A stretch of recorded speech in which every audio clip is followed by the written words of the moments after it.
Tout le monde a son propre conte de première période. Pour certaines, il peut être choquant, humiliant ou même amusant. Mais pour moi, c'était particulièrement effrayant. Car j'avais seulement 8 ans et je n'avais jamais entendu parler de période auparavant dans ma vie. Bonjour, je m'appelle Linda et après 4 ans de règles, je me souviens encore du jour terrible où je les ai eus pour la première fois. C'était donc lundi matin. Je me réveillais et je sentais des douleurs au ventre. Je voulais aller aux toilettes comme d'habitude et je me suis réveillée soudainement quand j'ai vu un film d'horreur dans ma culotte. Il y avait du sang partout. J'ai immédiatement commencé à chercher une blessure, quelque chose qui causait le saignement. Et j'ai réalisé que la blessure était en moi. Je pensais que si je ne me dépêchais pas, je me viderais de mon sang et mourrais. Je sentais la douleur dans le bas-ventre les 2 jours précédents, mais ce jour-là, elle était 10 fois plus douloureuse. Dans ma tête, je m'étais préparée à mourir. J'ai mis 4 serviettes à l'intérieur de mes sous-vêtements, juste pour me faire gagner un peu plus de temps avant de mourir.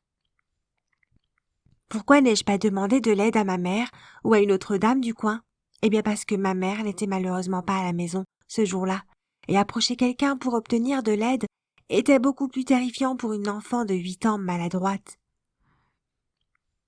Ma mère était partie ce jour-là pour un voyage entre filles avec des amis de la fac. J'étais absolument dévastée. J'ai donc fait ce que n'importe qui d'autre ferait.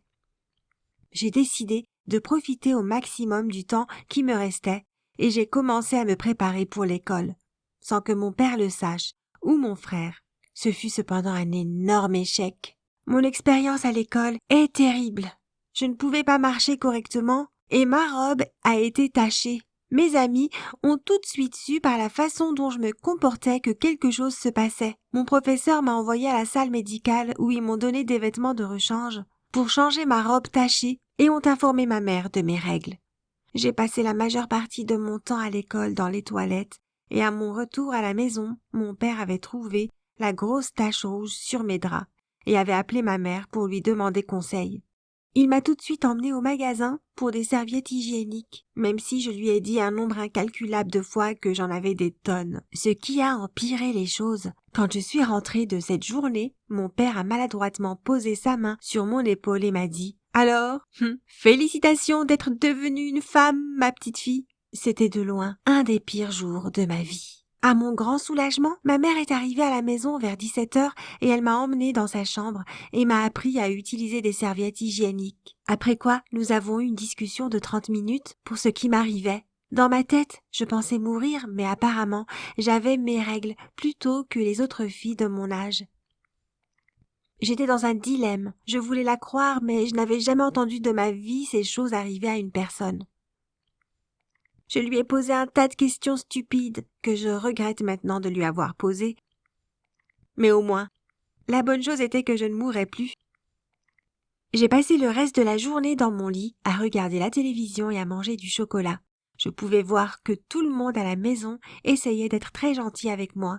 Et voir mon frère Georges être gentil avec moi, parce que maman lui disait de le faire, était tellement amusant. J'ai évité d'aller à l'école pendant 2 jours. Ma mère m'a dit que j'avais besoin de temps pour être à l'aise avec mes règles et les comprendre complètement.